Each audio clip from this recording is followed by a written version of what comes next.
My name is Fida Adeli, and I am the director of the Center for Contemporary Arab Studies and the Khalis and Hala Salam Maksud Chair in Arab Studies. CCAS is pleased to host Dr. Dania Thafer, author of Creative Insecurity, Institutional Inertia and Youth Potential in the GCC, which she's going to be speaking about this evening. Dr. Dania Thafer is the executive director of the Gulf International Forum, an institute based in Washington, D.C., that provides analysis on the 6 Gulf Cooperation Council countries, Iran, Iraq, and Yemen.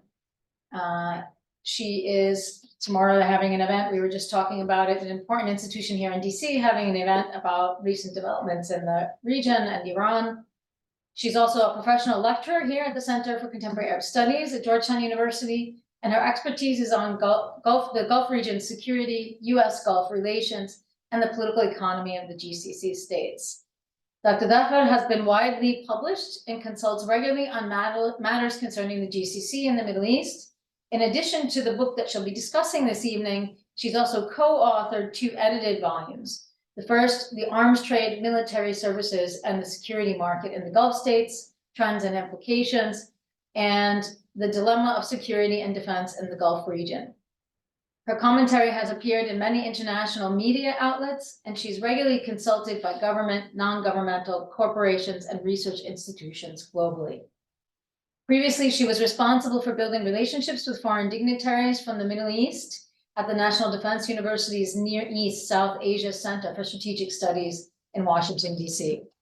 In Creative Insecurity, as we'll be hearing more about this evening, Dr. Thafer examines the issue of large youth populations and analyzes the opportunities for Gulf states to reap the, quote, demographic dividend. She'll begin with a presentation of her book. Then I will follow up with a question or two, and then we'll open it up for audience participation. You can just raise your hand and I'll call on you. And for those online, we have an audience online, please use the Zoom Q&A feature found on your screen, and we'll incorporate as many of your questions into the discussion as we can. Dr. Thafer's book is also on sale this evening outside in the hall, and a link to purchase books will also be shared in the Zoom chat. So it is my great pleasure and honor to welcome Dania Thafer this evening. We look forward to hearing more about your book.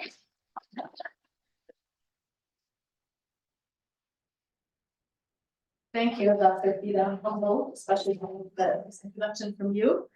And I look forward to hearing about your upcoming book as well and having your book talk. It's my pleasure to be here at Georgetown and talk to you a little bit about my book. I guess it's a little bit different than what we do in some of my classes, especially my international relations class, but it can relate to the Gulf class. So some of you who took my Gulf class, you probably read a chapter from the book. The pace of innovation has accelerated globally, disrupting and transforming industries, economies, and societies. And the capacity to innovate is an essential national security interest. So with innovation, as we know, there comes limitless potential for new products, services, startups, companies, and entire industries. And a vital element for achieving, economic diversification. Now, for the Arab Gulf states, there are 3 seismic shifts which are poised to reshape their future stability. The youth bulge, which is a big part of this book, which is intricately related to 2 other shifts, the energy transition for the Gulf states, and the 4th, Industrial Revolution. And it is the youth of the Middle East who have galvanized social change, steered their countries to embrace bold policies, and made history. And it is really time for the governments of these countries to put them at the center of their economic reform plans. And so let's talk a little bit about the youth bulge. So large youth populations can be a boon or a curse. Nurtured and integrated, they can jumpstart stratospheric growth. But if alienated and confined, they can drain the society politically and economically.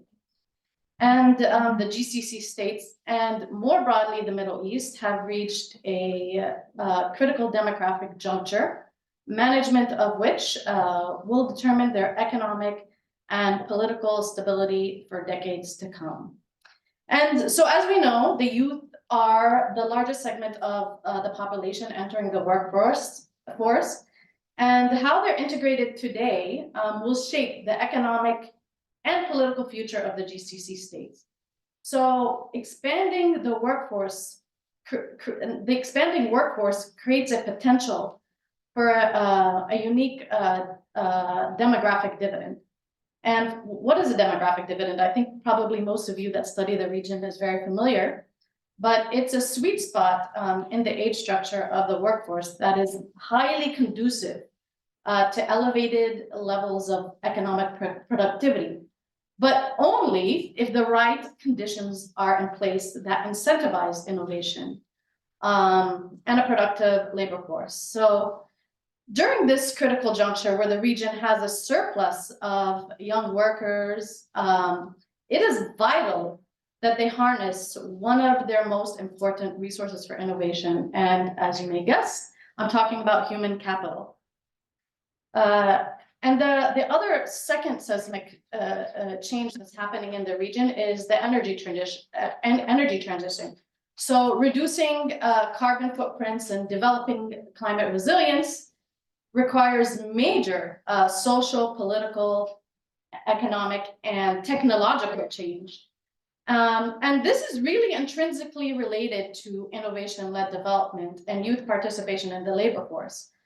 So the global transition away from fossil fuels have been a major driving force for economic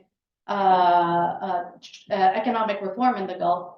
And as you all may be aware, that the GCC states have also made a net zero and greenhouse gas emission pledges. And some of them have already begun to embrace what you call a green economy. And so the scaling of new technologies associated with nuclear energy, renewable energies, efficiency, hydrogen, carbon capture, among many other areas, should be really a focal point for state-led innovation initiatives and economic diversification. The third major change is the fourth industrial revolution, and this is very important because the GCC states have largely missed the economic opportunities of the third industrial revolution. And they should be really trying to take advantage of this in the industrial revolution. And this industrial revolution is a fusion of digital, biological, and physical spheres of technological development. And it is really a key turning point for the Gulf, but actually for countries worldwide. But for the Gulf in particular, and the Middle East even, they have large youth populations that could contribute greatly to this transformation. And, you know, we're really at a brink of a technological revolution, and it will fundamentally alter how we live, work, and relate to one another. And so the scale and scope and complexity of this will have a transformational impact, and it will be very disruptive, especially for states that are behind. So by expeditiously pursuing innovation through youth-centered economic development, the GCC states can seize this occasion by trying to optimize productivity and possibly take advantage of this industrial revolution. So if they prove capable of embracing this world of disruptive change, subjecting, and I notate, their structures to the levels of transparency and efficiency that will enable them to maintain their competitive edge, so a change in their institutional environment. If they cannot evolve, they will face increasing trouble, especially in the post-fossil fuel era. And what I'd like to say is, you know, this demographic dividend is only a short period where they can achieve this demographic dividend, and all of these major changes are really important that they jump on this period, because once this population ages, what you're going to have is you're going to have a large aging population with a smaller population having to support them and not achieve an independent economy away from fossil fuels. So that is a very dangerous period to enter into. So for the GCC states, it is a national security imperative to cash in their demographic dividend. And now I talk in this book really about how they should avert the deleterious effect of the ill-disposed elite politics in the Gulf states. So I'm going to talk a little bit about the nexus between national security innovation and state business relation. I mean, my book is essentially about the politics of innovation in the GCC states. Achieving innovation really demands a business culture and incentive structure that fosters a spirit of risk-taking and entrepreneurship that turns research into viable commercial products. And however, for nations worldwide, aligning innovation requirements with commercial interests presents a challenge to often divergent priorities between, the private sector, the business leaders. And that's why it's crucial to have economic and political systems that support a robust innovation environment to reduce that risk. And in my book, as I mentioned, I talk about the national security of innovation, security, and state business relations. So the government will need to consider the business elites as their strongest allies to move forward. But also, the business elites can also be their worst enemy as well if they're not cooperating. So it's something really to consider.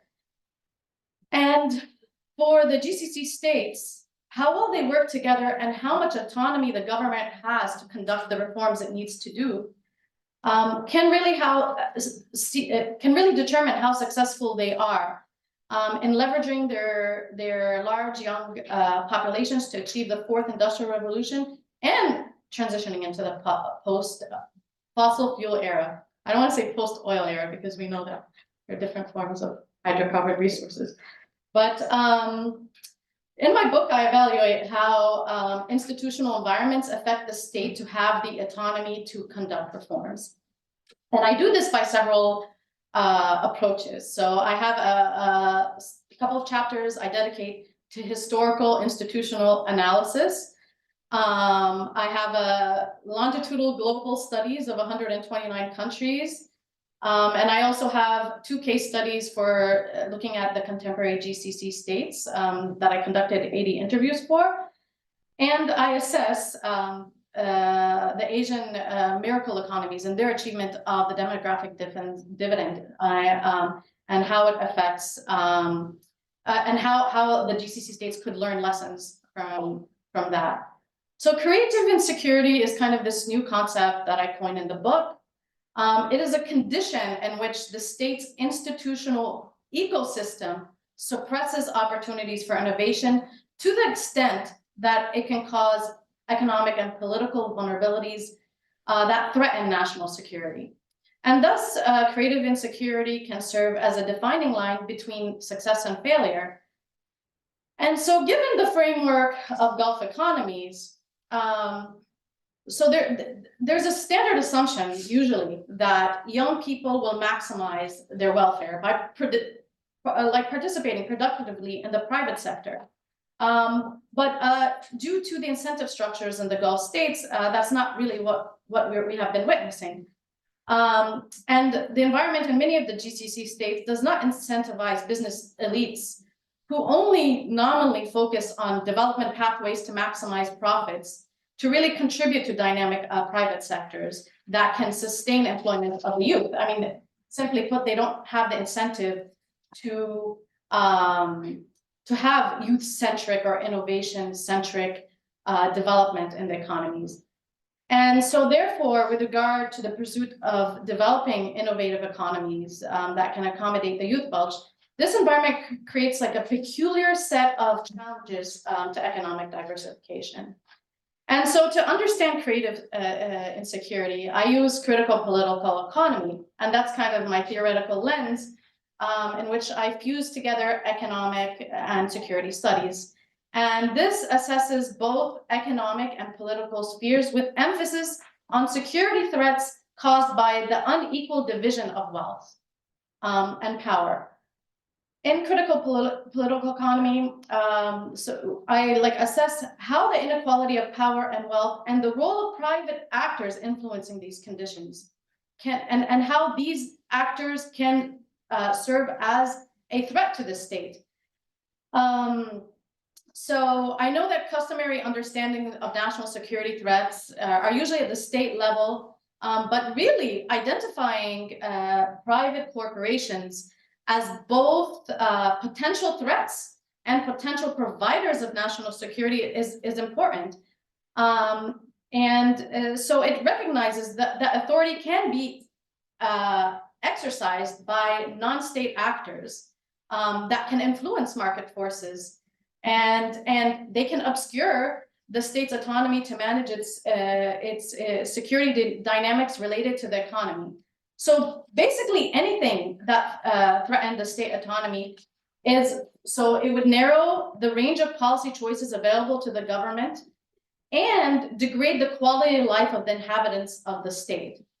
And so this is kind of how I look at it as a national security threat.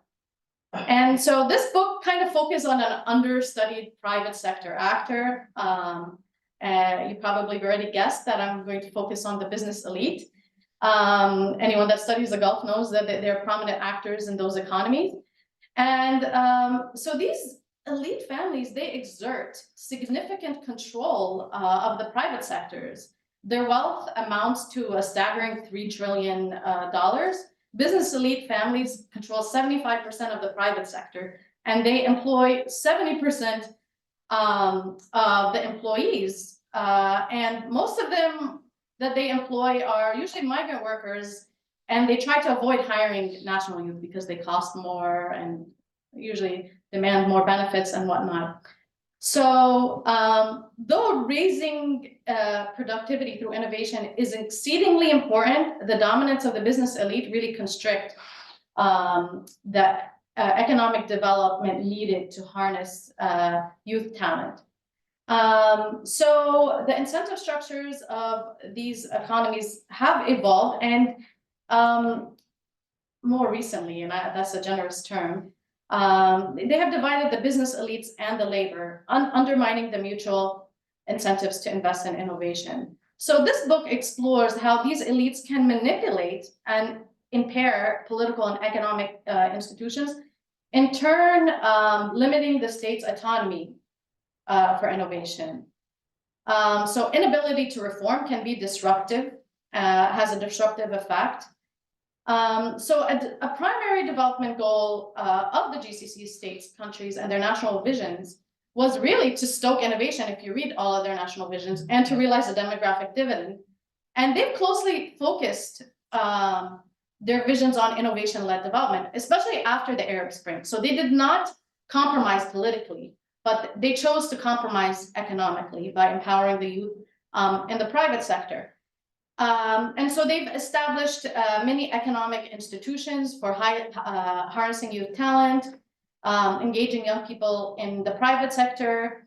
They attempted to foster ecosystems of collaboration, increasing entrepreneurism, and stoking SMEs, small, medium enterprises. And they have launched an array of initiatives to establish innovation ecosystems, including business accelerators, co-working space, firm incubators, seed investments, and so many institutions like Tamkeen of Bahrain, the Kuwait Fund for SMEs, the Qatari Development Bank, Saudi's Misk Foundation, the UAE, for example, they have the Dubai Future Accelerator, the Sharjah Entrepreneurship Center, Ras Al Khaimah Chamber of Commerce for Industries, for youth enterprise and development initiatives. So they put a lot of effort and energy. Some of the Gulf states have even appointed youth ministers and youth ministries. And so, I mean, it's very clear what they want to achieve here. What is the objective? Still, the level of clout held by private sector business elite forces forced the question, to what extent do these states really have autonomy to achieve their developmental goals? And it's important to note that state autonomy actually varies dramatically across the GCC states, which I think a lot of time when you listen to scholarship on the Gulf, they kind of assume like this similar, like it's completely, the state has full autonomy to control everything. So autonomy is very crucial for a state to pursue its desired outcomes, and it is connected to the fate of creative insecurity. The variance of state autonomy within the GCC states could be a defining factor when it comes to attaining the demographic dividend, as I mentioned. However, I think there's not enough research on this area when it comes to the GCC states. And the prevailing scholarship on the political economy of the GCC states, often rooted in the rentier literature. I'm not sure if I said that right, Alex. I know it's a French word. Dubiously inflates the role of the state, assuming that the state has near full, complete autonomy. And this book really challenges this narrative. And it really looks at the concept of state autonomy and how it may be affected by various state structures, societal forces, and institutions. And so I do borrow this concept from Evans. He's a famous political economist, and he talks about autonomy, that it's embedded in a set of social ties that binds the state to the society and provides institutionalized channels for continued negotiation and renegotiation of goals and policies. So there needs to be this ability to negotiate back and forth. And this is really contingent on a coherent and cohesive state apparatus that is closely tied to the economic elite. So the state must share common interest with the business elite in order to conduct reforms. So common interest for these economic reform initiatives. And therefore, an effective institutional environment is necessary for the state to have the autonomy to achieve its innovation. And I talk about, for this particular work of mine, that state autonomy is really the degree of independence the state can have to implement economic reforms in spite of pressure of the business elites. I know this definition or this perspective could vary depending on what context you're looking at.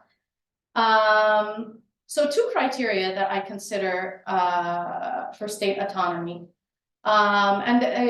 Chapter 6 and 7 really look at this. So I look at how the elites exert their leverage to advance their economic interests through informal and formal institutions in the Gulf states.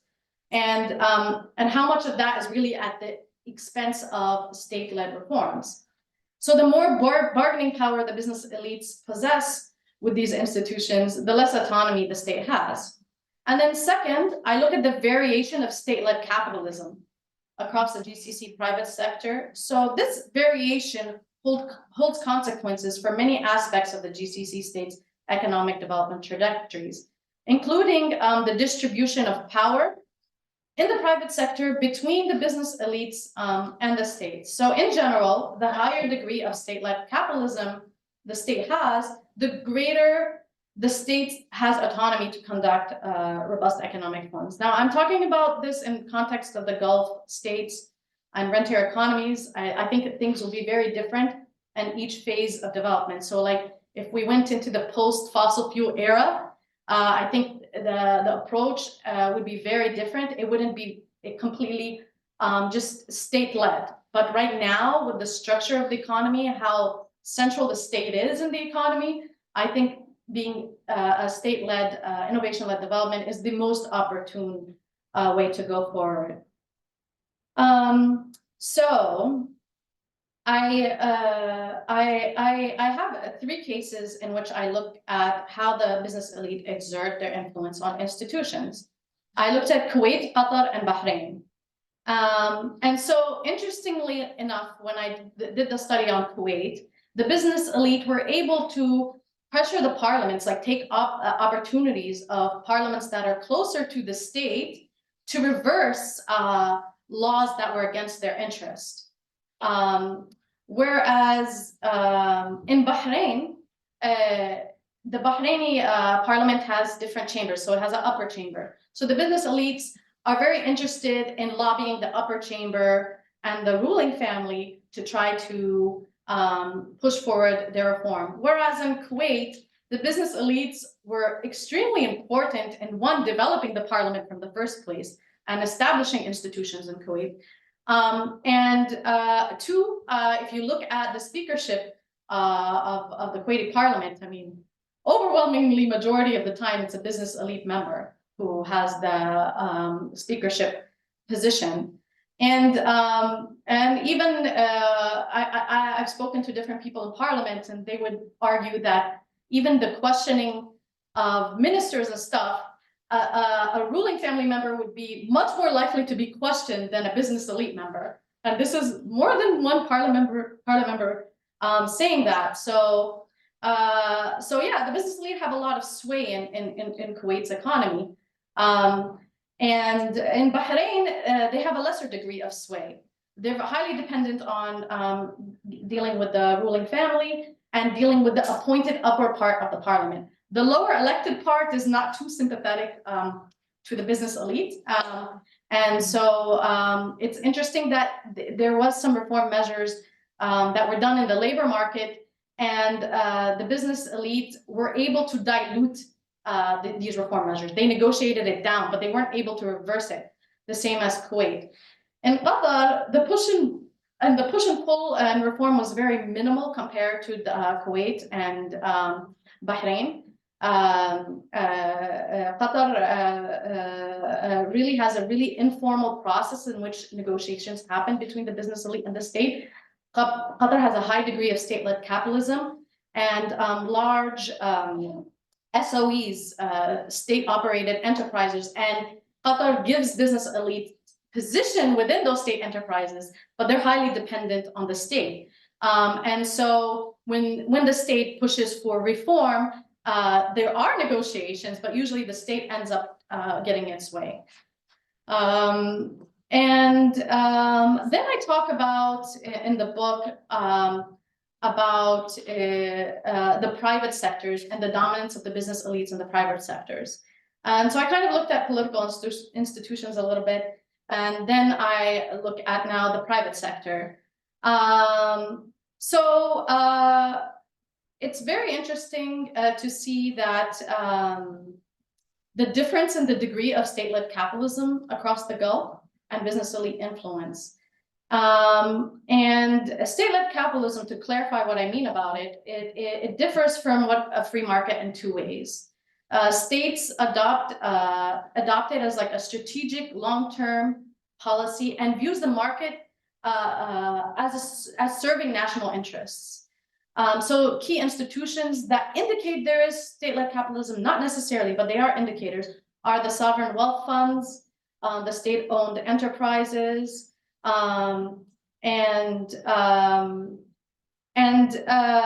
I argue that high level of state-led capitalism allows quicker response, as I mentioned before. And I measure state-led capitalism in three different ways for this particular chapter. So I look at the distribution of state ownership of top companies versus business elite ownership. I looked at, and what I found was Qatar has the highest degree of state ownership of businesses, the state. Whereas Kuwait, business elites dominate most of the businesses. And I looked at the distribution of board seats. So the number of board seats held by business elite families versus ruling families. In Qatar, the ruling family holds many of the board seats. Whereas in Kuwait, the merchant families largely maintain most of the seats. And in Bahrain was interesting because now this is at the time I looked at this, maybe this is 2018. Bahrain, so the ruling family had a lot of the chairman seats and the business elites had a lot of the board seats. So you can kind of see the same kind of trend emanate over into the private sector. And the way I looked at how state ownership was, I looked at how much literally out of how much of the ownership of those companies is distributed to the state versus the business elites. And with regards to this, I find that Qatar state has the most autonomy, hands down, from my 3 cases to implement economic reforms. Kuwait is largely subordinated to private sector actors and has much lower state autonomy to conduct economic reform.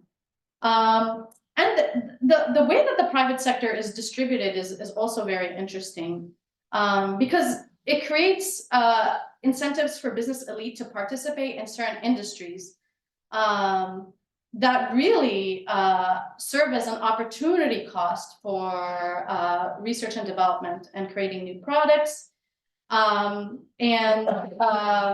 it really incentivizes them to be agents of big contracts and turnkey projects. So the government, obviously with all of its wealth, transfers this wealth to business elite through contracts.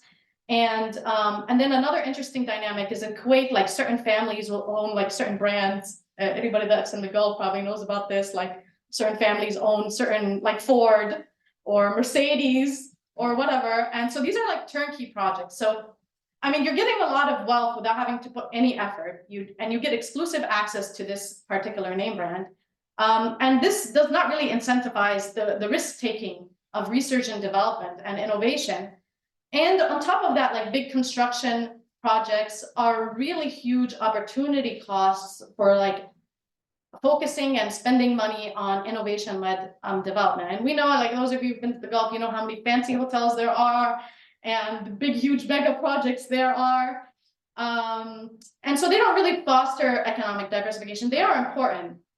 Real estate sector is huge. We know that there's a lot of building of real estate, and interestingly enough, literally, if like expatriates were decided to leave these countries, these real estate prices would plummet from the amount of extra empty buildings that would be everywhere. So, I think that is a problem if you really think about it. I mean, so really local production is really counter to the interests of business elite families. And the exclusive nature of these agreements really erects barriers for newcomers. Now, I'm going to touch a little bit about the global part of my study. I'll just tell you the main takeaways. So I did do a global quantitative longitudinal analysis from 2007 to 2016 for 125 countries. I looked at resource wealth, innovation, business elite dominance, and other things. What I found, hands down, which probably is not a surprise, that resource wealth really has resource wealthy states really have less innovation, and this is just across the board. But I would not go and condemn rentier states or resource wealthy states and say that they are not able to have innovation, because what I found in this study as well is that institutional quality is the driver of innovation. So resource wealthy states that have low quality of institutions tend to have less innovation or not that much innovation. But as their institutional quality increases, so does their opportunity for innovation. And I also looked at working age population growth, which does have a positive relationship with innovation, and market dominance has a negative relationship. And although I do like quantitative analysis, you can get a lot from it. I don't think it's causal, but it gives you indicators of what to look for, what to consider, what to dig deeper in. And I also looked at the Asian miracle economies, because the Asian miracle economies were very successful in achieving the demographic dividend.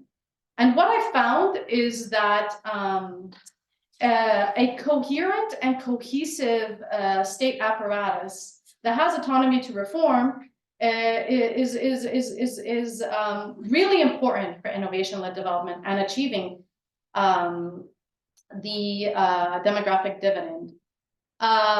So I looked at also the UAE and Saudi Arabia and green technologies, and I found that they have kind of started approaching this. Now, I will say I wrote this book, like, let's say 2019. It takes a very long time to get things published.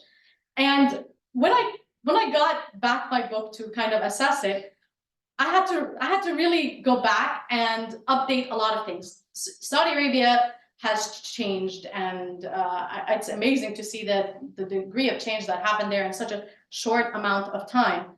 So I went back and looked at green technologies, which are something that Saudi Arabia is heavily investing in food security, and the UAE is investing in developing a nascent defense industry as well. So I'm going to step back into history just very briefly. I don't want to get too much into it, but a key question in the literature is, are like low quality institutions endogenous or exogenous to the rentier state? And this is an old debate. And rentier state theory would say, yes, they're endogenous. But like when I went back and studied the Gulf states, I found that endogeneity is only when there's low quality institutions. So this really mattered when there was a close temporal proximity between oil's discovery, state formation, and institutional development, and the strength of the business elite during that juncture. So it's kind of does point that, like, say, late rentier states have a little bit more advantage because they can look back at the pitfalls, and also institutions did not crystallize at the same time when, like, their major oil was discovered, or like business elites were very powerful in those economies. And I look back at merchant bargaining power, which are the business elites. They were called merchant. And I realized the ones that were most economically diverse in those economies were not totally dependent on pearl diving, were able to succeed and bargain into once fossil fuels were discovered and crystallize their influence in those economies. So policymakers in the Gulf have long grappled with how best to address business elite dominance and make space for new human capital entering the workforce. And when restructuring and reforming Gulf economies, there will inevitably be winners and losers, that's simply put. And to ensure that the group of winners remains as broad as possible, meaning including the youth majority, unfortunately, if economic reform measures are effective, many business elites will become casualties of the new economic reality, unless they completely recalibrate themselves to exist within it.